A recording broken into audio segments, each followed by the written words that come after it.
Si quieres vivir una experiencia inolvidable en una isla local en Maldivas, sígueme.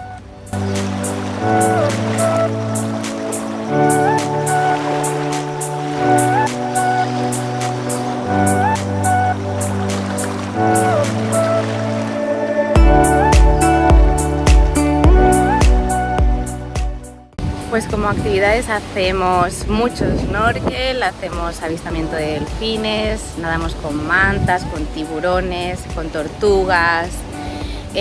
vamos a una isla desierta, vamos al banco de arena, bueno, bastantes actividades, snorkel en 3 puntos, son actividades muy chulas, sobre todo de mar y en las que se ven animales muy bonitos y muy chulos y peces de colores increíbles que nunca había visto antes, y es una experiencia como que llena mucho y muy especial.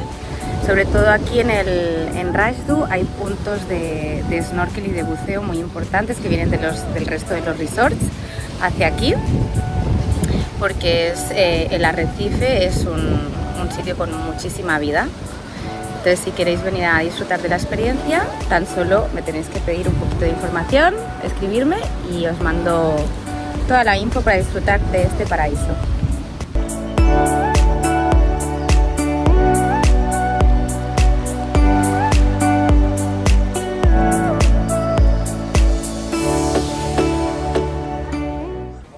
Ya sabes, si quieres venir a Maldivas a tener una experiencia inolvidable, con amigos, con familiares o con tu pareja, escríbeme y te envío toda la información para que disfrutes tú también de este paraíso.